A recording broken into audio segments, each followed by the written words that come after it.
Welcome to Be On It, episode 12. Hey, Jessica. What's going on in the Beehive today?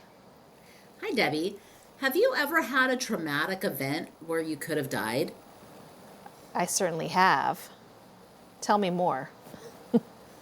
Well, I've personally had two near miss experiences that impacted me. And I'll share the first event that happened when I was about 5 years old.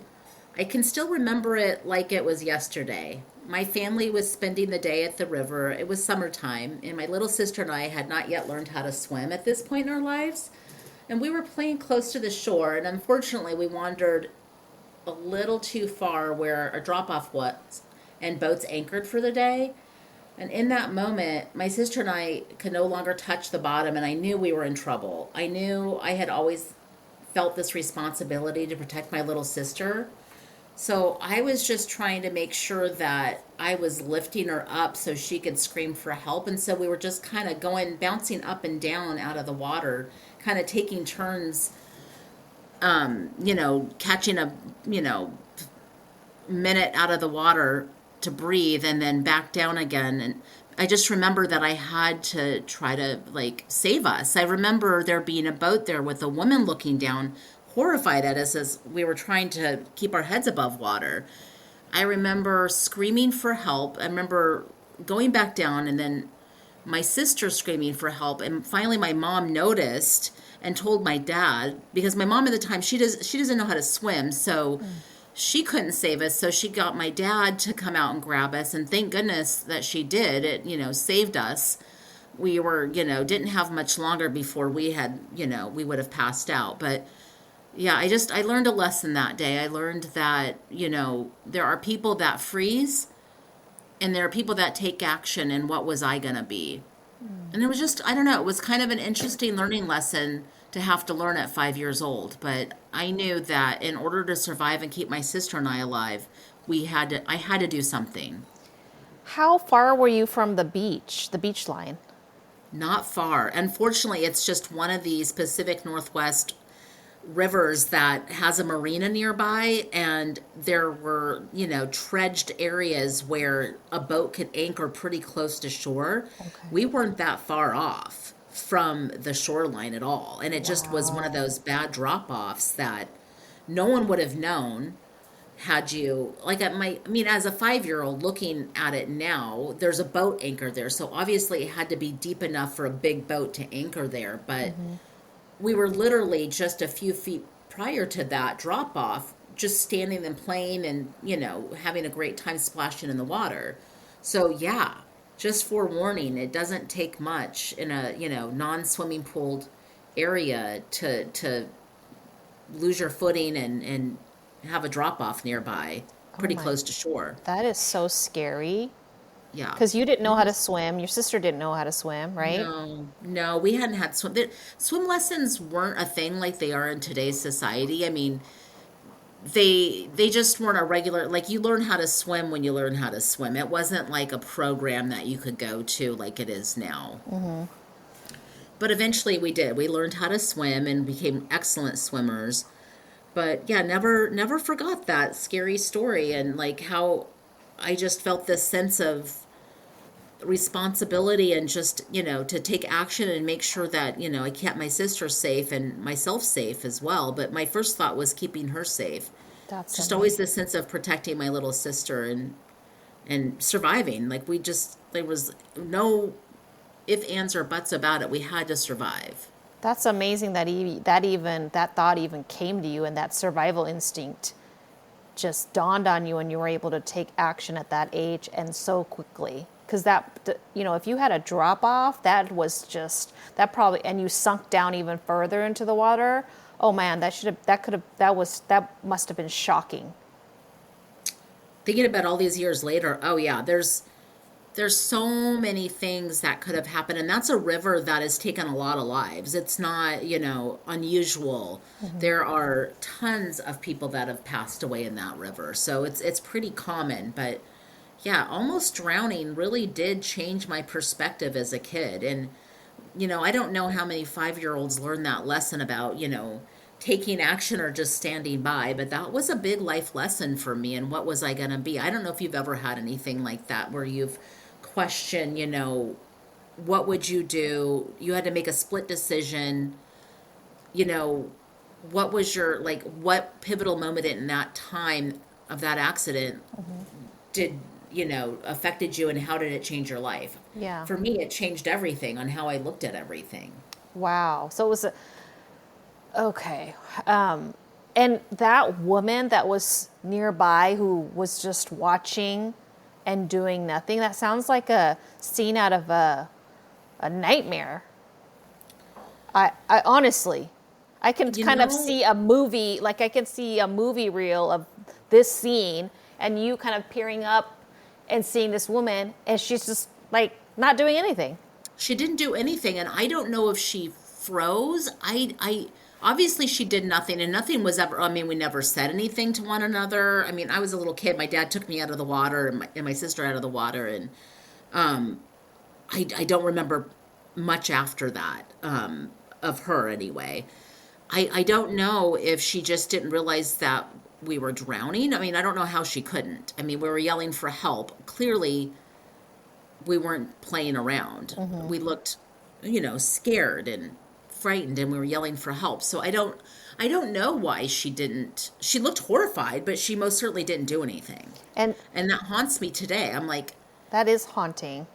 why didn't she do anything? Did she just freeze? Like, why didn't you like put your, like, she was close enough where she could have put a hand out, Oh, or okay. like she could have thrown a life, um like not a life vest, but well, even a life vest on a boat. Like But a she could have floaty. thrown something floaty, something to help us hold on to help us. But no, she didn't. She froze. And so, yeah, I don't know. Maybe it was a lesson I was supposed to learn, because some people in all sorts of situations in life, you hear people that freeze and you wonder the same thing. Why didn't they do anything? What do they call those people? Like, not Fight they, or flight? or they call them a certain kind of bystander. What do they call them? Oh Not gosh, innocent bystander, but something bystander. I know what you're getting at, but I don't. I'd have to look it up. I don't know. I know innocent bystander, but I don't know about. Like somebody in a situation where they need to respond, they don't do anything. And they're just Yeah, watching and waiting for other people. It's like a whole phenomenon of like it is. people who don't respond and they wait for others to respond when they're fully capable of responding. And Yeah, it's like their body freezes. They don't do anything. They don't take action. yeah, and I know that you mentioned that it was a pivotal point in time for you where your protective nature came through, your survival instinct definitely came through, and probably changed the way you dealt with or similar situations or situations after that point in time. But I'm also thinking that for that woman who saw the aftermath of not acting appropriately, not being responsive when she could have, and I'm assuming some things here. I'm assuming that she could have responded, that she was within arm's reach, or she could have, if she was on a boat, there were things that she could have tossed over to you to help you. But I think that it would have been hopefully a pivotal moment for her too. You know what I mean? Like she Hopefully, learned from that she needs to take action if she's I able hope to, so. or just at least like get people's attention, scream, or just say help, help. If you can't physically do it, get attention, get help. Yeah, I hope so. I'll never know. I All I can, hope going forward is, if you're ever in a situation like that, that you either take action or you get help so that person can be saved. Don't be a person that just stand by and does nothing, is what I'm trying to get at. Because things happen in life. There is another time too. I remember after that had happened, I was, later on in grade school, I was probably about, maybe 9 or 10 years old, and we were playing at the summer. There was a park. They had a little wading pool, that they would open up during the summer. And I remember a little kid playing in the water and was face down, and I saw it, and I saved the little kid. I got the kid out of the water, and I brought them to the shore. The mom, I don't even know who the mom was, but she saw and she came and helped her child and she thanked me. Oh my But goodness. thank goodness that I was paying attention, and maybe that was another reason, you like to think that there's a purpose of like why you survived something like that when you very easily couldn't have. Maybe it was just instilled in me to take action and to just be aware and to help others. I've always had this sense of, about me about helping others. So that was another instance that I don't think I've ever even talked to you about, that I helped another person. Oh wow. How old were you then? I think it was 8 or 9 years old. Oh It wow. was just a summer. Do you remember those parks in the summertime? They had the wading pools that were made out of cement, and the Parks and Rec would come turn it on, and you just spend the whole day at the park and playing in the water and having lunch, and that's what we would go do on occasion in the summertime. And so it was one of those kind of parks that maybe Texas didn't have that, I but don't remember. Yeah. it's kind of like today's splash guard, but it was a wading pool. And so yeah, they had that back then, and since now they have splash pads now. They don't have the wading pools. But yeah, those were really popular growing up in the Northwest. I think drownings are just traumatic. It does, if a person was a near drown situation, but they survive, their body suffers some major. The body does very interesting and weird things when it's deprived of oxygen, when it's asphyxiated like that. Because I've seen children whose their joints like contort differently. It's just so crazy. And I actually had an extended family member who it was just, they were not supervised. I think they were in some sort of a body of water, maybe a small reservoir or lake. And so they were two brothers, and one of them, the older brother, threw that younger brother's favorite toy into the water. And it was in, I don't know, it was in jest maybe. It was just a plaything. And then the little brother went after it and then ended up drowning. And then when and in their situation, they did not have any adults nearby. It was just a few kids. And Oh, that's he was a awful. near drown, and he was never the same after that. Oh my goodness, he's lucky he survived. How sad though that he survived with all these health complications. Survived, but he was never the same. Never was able to speak or talk or be the person that he used to be. Oh wow. Yeah, so water safety is a real thing. I think that, we've come a long ways as far as that. We offer those life jackets at rivers and lakes these days, and sometimes there's even lifeguards. But yeah, that wasn't something that existed when I was a kid. I mean, you just kind of go at your own risk, and life jackets weren't even, I'm not even Thing. sure if life jackets were required on a boat even. If she could have even thrown me a life jacket at that point. But yeah, it's crazy to think about how often drownings happen, and even if you have a gate around your swimming pool, it doesn't matter. Or if you have a cover on your pool, things happen. Even with animals, like animals can get into the pool and drown, and like there's just so many things to think about. And I think about, would I ever want a swimming pool in my backyard? I don't think so. I feel like that's a lot of responsibility. Yeah. You just never know who's going to come onto your property, and if something happens, I don't think I could ever forgive I feel terrible if Yeah. something happened Yeah. on my property, even if it wasn't my fault. I don't know, I just think that it's not worth it. Like, you have to teach your kids young how to swim. It's so important. You have to learn how to swim. You're never too old to learn those basic things. It's part of surviving. Yeah.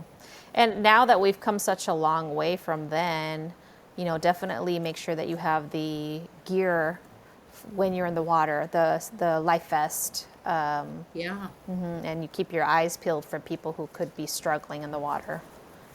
I mean, not even just that, because I see sometimes people that just put those little arm floaties on their kids. and they're pretty young, so they may have had a few swim lessons, but those are not life jackets. Mm-hmm. Like, put life jackets on your kids. I always, because of, even though my kids took swim lessons, I still put life jackets on them. Yeah. And they would, as they got older, they'd get annoyed about it, but I'm like, no, this is what almost happened, and I don't want to see that ever happen. So this is just a safety thing, and this is a must. Obviously, when they became teenagers, I would recommend they wear one if they were doing certain things, or at least Yeah. bring it with them. But Yeah. kids are going to do what kids are going to do. But they Because did they did wear them when I was around. because what is really scary is when people have issues in the water, the first thing that they do is they get panicked in the Yeah, water, exactly. and then it just leads to more issues, you know. I think the trick is you have to stay calm. You And do. was I most certainly calm at 5 years old? No. And everything happens so fast too. I can't, like, a matter of seconds. Yeah. You're just, it's really strange. I can't even explain that, just how fast things are happening in your brain, and all you can think about is survival. And maybe Flight or people don't always flight think or about that. fight or what? It's a fight or flight. Fight or Yeah. flight It response. really, The yeah. And adrenaline. yeah. You And I made the. just think that's what was in my brain. Like, and I don't think everybody has that. Luckily, I do. But I think it's helped me to help others in life too. Because, there's many times that I mean, this is probably what I was called into healthcare, to help others. But I don't know. I don't know. Have you ever had anything as traumatic in your life happen to you? And did it change you forever? Not in the water. Mine was on land. I don't even think about it until I'm triggered by seeing something or doing something. But I had a near death experience when I was 8 years old. And I didn't know for the longest time how old I was when I had it. But I just recently discovered like that I was 8 years old because of a song that triggered my memory, and then I had to look it up. But when I was 8 years old, I was in Texas, and my sister and I think it was summer vacation. It was because we weren't attending school on that day or during that season. So my sister had just been given a new bike, a 10-speed bike, that I believe my dad gave her. And she was invited to go to a friend's house, and she opted to, the arrangement was that she was going to ride her bike over to the friend's house. And she did that on her own. And I wanted to go so badly, but I wasn't able to go. So she went off and she went to her friend's house on the bike. And then later I was with my mom, and I just was like whining and whining and whining, saying that I wanted to go to the friend's house. And because I knew they were doing something incredibly fun and I wanted to join. So my mom ended up dropping me off. And all I can remember is that we were in the friend's room and we were singing Head to Toe by Lisa Lisa. Oh, yeah. Yeah. I remember that song. We were dancing and singing because I think it just had been released. And so we were super excited. And then I remember after that, we had to go home. It was light outside still. It wasn't dark or anything. And our mode of transportation going home was getting back on the bike. And I sat on the seat. I got on the bike. I sat on the seat. My sister, and I held on to my sister. And I think my sister I don't think there was even enough room for her to get on, to sit down. I think she was like standing and pedaling. And the ride back was on a downward slope back to where we lived. And I remember holding onto her on the bike, and we were approaching an intersection.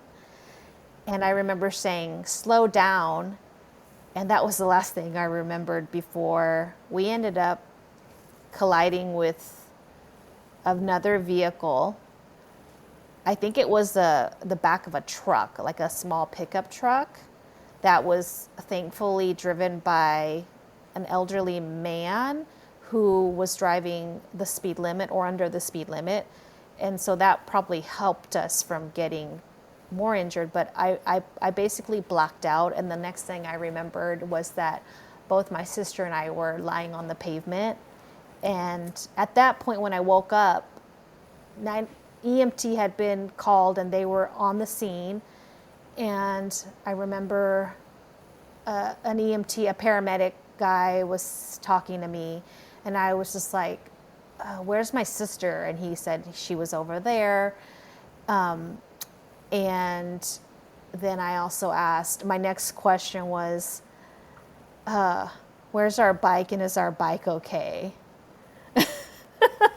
So, which is so funny. I talked with my mom about this too, that it was just such we didn't we didn't have very nice things because we didn't have a lot at that time. So getting a bike was a real big deal. And then for that bike to have gotten mangled with the accident was just heartbreaking. Yeah, I bet. Yeah. So we ended up going to the emergency room, and my mom was called at home. And my mom tells me that she went straight over to the ED, and we left the ED. My sister had like a little brace on her wrist, and I went home. We both went home from the ED. We were discharged from the ED, and then when I got home, I just remember laying in the living room in our little house, and I remember vomiting a lot. My mom tells me that I was complaining of a headache, like a really bad headache. And she said that I didn't usually complain about things that much. And then I remember vomiting a lot. And so we ended up going back to the hospital. And it seemed like I was in the hospital for a couple of days. My mom said I was only there for a day and a half. And they had to do some more tests for me. And what happened was, I guess I had like a bruise on the back of my head, in the occipital area. And that they did some tests. I don't know what kind of tests they did. And then I think I did get some pain relief, and they discharged me home to basically rest and recover and heal. And I had headaches for quite a while intermittently after that accident that I kind of attribute to that accident. But I'm fully recovered now, which is probably why I don't really dwell on that accident all too much. But when I do think about that accident, I realize I'm so lucky to be alive and not have sustained major injuries from that accident, because it could have been fatal, because I didn't have a helmet on and I hit the pavement and I was lying, I think I just like flew off the bike and then landed on my back and my head, on my backside, basically on the pavement. So it could have been a lot worse than it was. But I'm just thankful to God that I'm okay. Did it change anything that you did differently after that? Subconsciously, I think it did. Yeah. Yeah, I never have enjoyed bike riding that much after that accident, to my recollection. I don't really want to ride a bike these days, even now, even though it's been like however many years. It's been like over 39 years, but excuse me, over 30 years since then. But I don't like riding a bike. I have issues with accelerated speed. So anything going fast, I'm not too keen on. And I'm kind of risk adverse. When it comes to me doing anything kind of risky, and then also for my kids, I'm really wary of hurting myself, basically. That makes sense. Yeah. So, it has affected my parenting, I think. My gosh, thank you for sharing that. I'm so glad that you're okay. You didn't have long-term effects Yeah. from that injury. It sounds like you had a concussion. That's what it sounds like. Some brain bruising and swelling, and oh my goodness, I'm glad you both were okay, you and your sister. How frightening your mom must have been. I know. It's been so many years, decades, that it's kind of I think it was a very stressful time for my mom, because we didn't have health insurance, and she ended up having to make payments to the hospital for the hospital fees and for the ambulance for for quite some time after our accident. It just wasn't a time that I don't think, like when you were in that accident, in that near death Right. water accident, their bike safety wasn't what it is today. They didn't require helmets at that No. time. Yeah.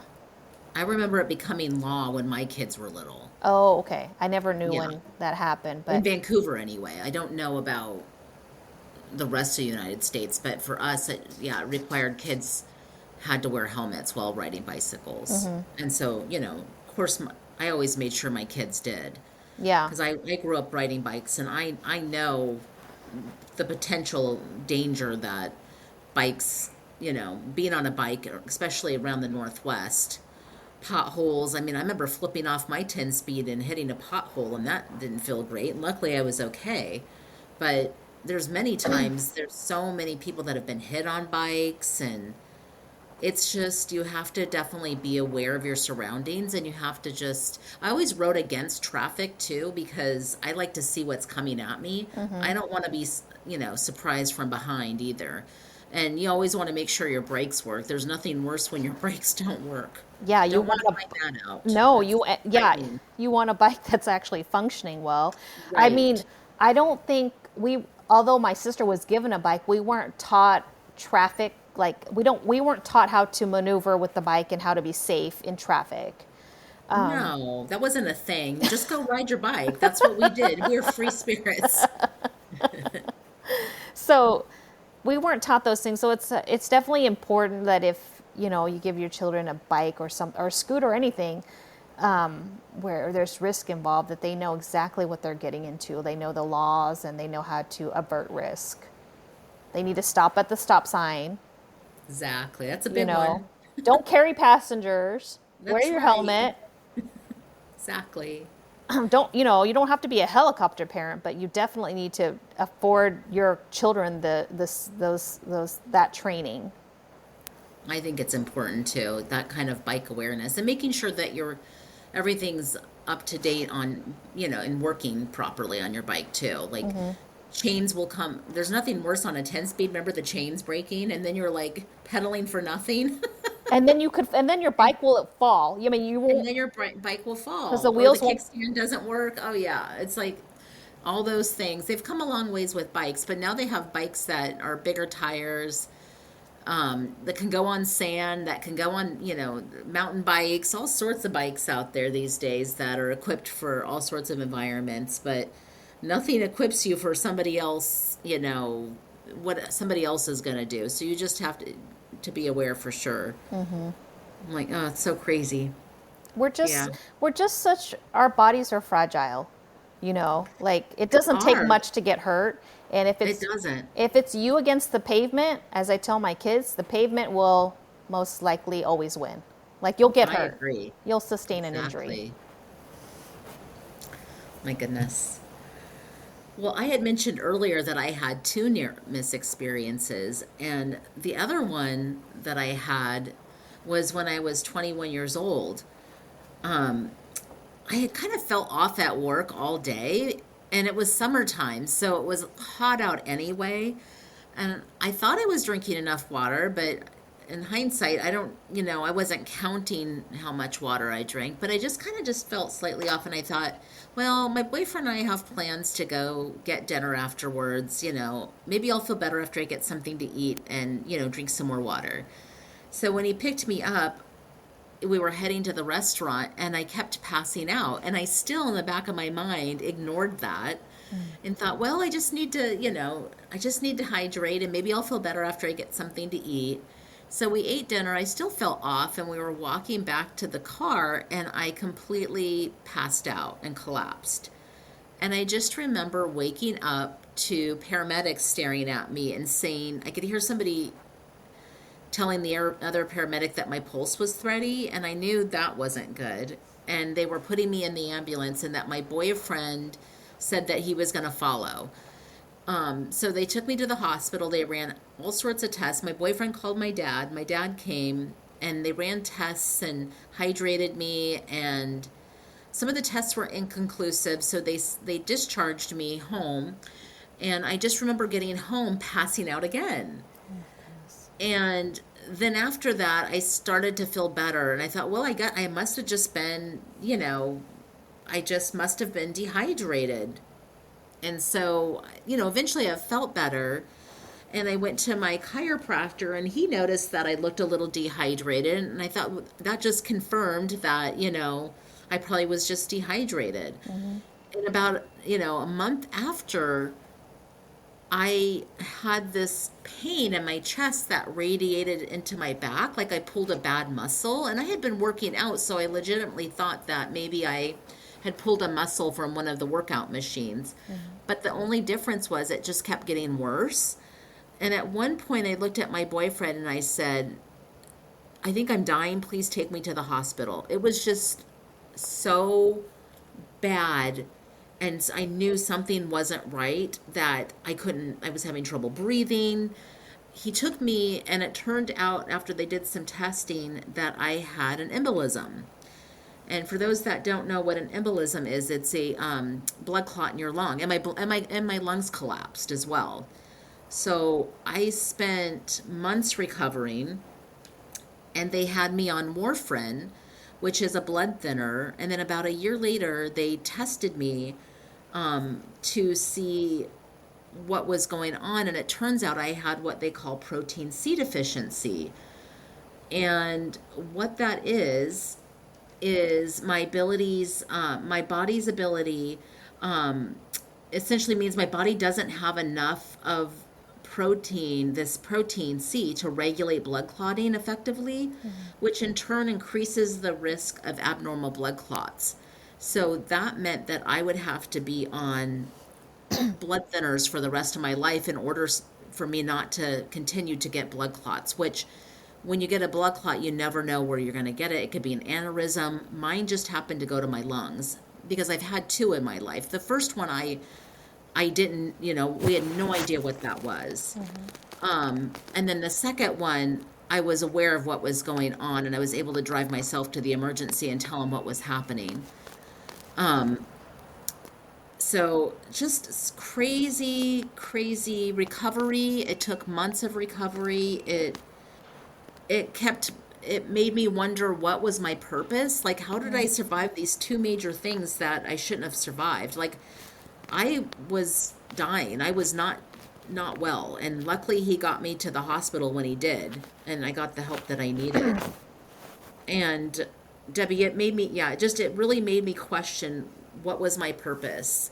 And it wasn't until a couple years later that my sister was having some health issues, and we had to take her to the hospital, and she was dying.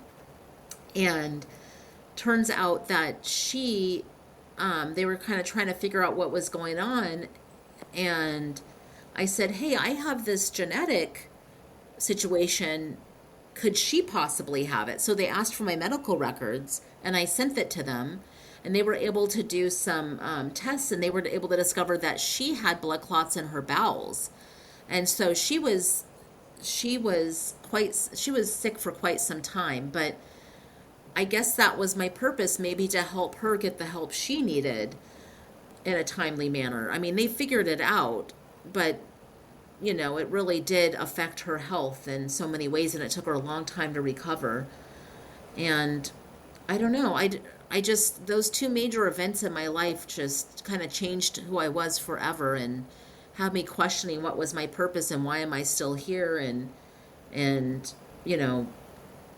I don't know. I don't know if you've ever had anything besides that major accident that's ever like made you question, like, what's this all about? I shouldn't have survived this, but I did. I don't know. Maybe people don't think about that, but that's just something that made me question, what is my purpose? Why am I here? I don't know. It's a very philosophical question that and got answered. And once again, it was me taking care of my sister and making sure she was okay. And I think that's just what big sisters do, right? They just want to take care of their siblings, or, make sure everybody's okay. And I think that's probably why I got into caregiving too, that I just like to take care of people and put them at ease. I mean, That's thanks for sharing that too, because that you had something happen when you were little, and then as a young adult, and then discovered you had that clotting problem, which I'm surprised. I guess I'm wondering, did you have similar incidences growing up where you passed out or didn't feel well? Never. Never. Okay. I was never sick. I mean, I'd get an ear infection, typical kid things. I got the chicken pox, Yeah. um, things like that, but in the flu, but no, never. That was Not one like of that. those things that it gets triggered when you're 21. Oh. And so for some reason it gets triggered by things. And Hmm. so at that age, I had gone on birth control pills because I was having heavy bleeding and just my iron levels were low. And so it was probably triggered. It was definitely triggered by the birth control pills. It just, Oh. that accelerated what I already had going on, which I would have not known. My Hmm. grandfather on my mom's side had blood clots, and my mom apparently had a blood clot when she was young, Hmm. but never had to be on anything. And they didn't do the genetic testing like they did with me. For whatever reason, they did the testing. And so other family members were able to get checked and discover if they had it. And we were able to check our children Yeah. when they reached a certain age to see if they had this, if I had passed it down Yeah. to them. My son was fine. I did pass it down to I passed it to my daughter, unfortunately.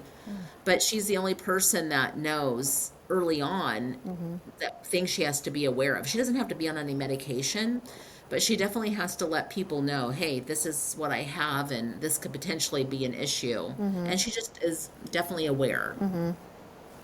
So she doesn't have to go, hopefully, through anything that you went Hopefully, through. she never has to go through Hmm. anything that my sister and I had to go through. Hmm. The big takeaway is that things happen in life and you don't always understand it at the time. And maybe somewhere down the line, you're going to learn that answer, that purpose, or, why it made sense for that to happen. I understand a little bit now. I've always had this sense of taking care of my sister. And so I'm glad I was able to help her in that instance. Um, and it led me into healthcare too. I Yeah. think it's, It's my not a caring for coincidence. others. Yeah, it's not a coincidence. It definitely goes hand in hand. Yeah. I don't know. You're lucky to be here then. You're I'm lucky to lucky be to be here here. because Lucky to be here. if the sequence of events didn't happen the way they happened, could have been too late. You know what I'm saying? It could have Yeah, been it could have been fatal. exactly. You know what? It also makes me, because you had this experience or had these experiences with your sister, your sibling, your only sibling.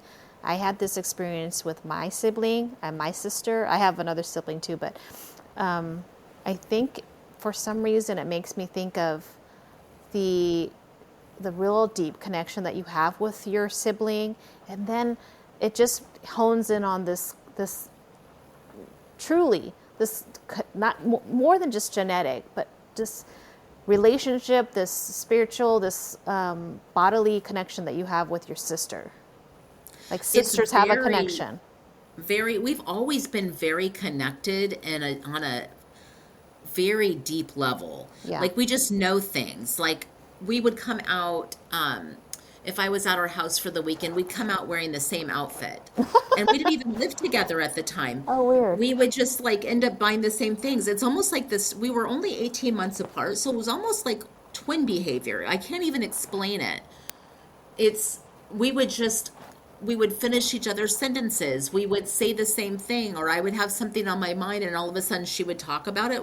Or I would like, oh, I was thinking about so and so. She goes, that is so weird. I was thinking about that too. We've always had that weird connection that I can't explain. Hmm. It's spiritual. It's a deeper connection that I've heard people talk about it. They're usually twins that talk about it. So my sister and I aren't twins, but yeah, maybe it's that we're close in age and we're just very in tune with each other. I don't know. I don't know if you and your sister experienced that where she'll call you up and she's like, well, you were on my mind. But I've experienced that with people I'm super close to, along with my sibling, and I'll be thinking about them and I'll call them. And sure enough, there was a reason I needed to call Oh them. my goodness. Yeah. It's weird. It's happened all my life. It's the weirdest thing. I can't even explain. It's almost divine. I Hmm. really can't explain it. Hmm. It's bigger than me. Right. Right. And you act on that, which is, that's mindful of you to act on I those act on it feelings. Not because my everybody instinct does. tells me, yeah, I always listen to my instincts, that's for sure. I learned that when your body or your mind is telling you something, don't disregard it. Yeah. I learned that lesson when I disregarded it the first time you know, and put it out of my mind and thought I was being silly for, thinking something more was going on. And so, I learned not to put that out of my mind that, hey, if I'm being told something and I'm thinking something, listen to that instinct. That's a great take home message. I think so. I think, if you guys really enjoyed today's episode, join us next time on Bye. Be On It. Bye bye. We are all about community. Join our community by following and subscribing to Be On It through YouTube, Instagram, and of course your podcasting platform so we can continue to bring Be On It to you. Just so you know, this is for entertainment purposes only. We are speaking from our lived experiences and are not licensed therapists.